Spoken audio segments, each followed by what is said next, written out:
എനിക്ക് സ്ഥിരമായി ഗ്യാസ് ഇങ്ങനെ മുകളിലോട്ട് വന്നുകൊണ്ടിരിക്കുന്നത്. അത് എന്തുകൊണ്ടായിരിക്കും കാരണം?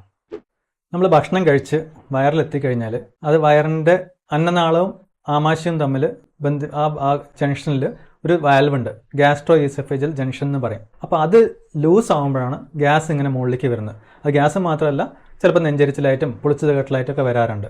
ഉദാഹരണത്തിന് നമ്മൾ ഈ ഒരു പ്രഷർ കുക്കറിന് എന്തുകൊണ്ടാണ് ഗ്യാസ് ഇങ്ങനെ മുകളിലേക്ക് വരുന്നത്? അതിൻ്റെ അടപ്പ് ലൂസായതുകൊണ്ട് ഇങ്ങനെ ഗ്യാസ് ഇങ്ങനെ മുകളിലേക്ക് പോയിക്കൊണ്ടിരിക്കുന്നു. അതേപോലെ തന്നെ നമ്മുടെ ഈ അടപ്പ് ലൂസായി കഴിഞ്ഞാൽ ഇങ്ങനെ ഗ്യാസ് മുകളിലേക്ക് വന്നുകൊണ്ടിരിക്കുന്നു. അത് തന്നെയാണ് സാധാരണ സംഭവിക്കുന്നത്. ആ അടപ്പിന് ചെറിയൊരു കേടുപാട് സംഭവിച്ചതുകൊണ്ട് ഗ്യാസ് മാത്രം വരുന്നു. പക്ഷേ അത് കുറച്ചുകൂടി കേടുവന്നാണെങ്കിൽ അതിന് വെള്ളം വരെ പുറത്തേക്ക് തെറിച്ച് വരുന്നുണ്ട്. അതേപോലെ തന്നെയാണ് നമ്മൾ കഴിച്ച ഭക്ഷണം തികട്ടി വരുന്നതും ഈ വാൽവ് പ്രോപ്പറായി അടയാത്തതുകൊണ്ടാണ്.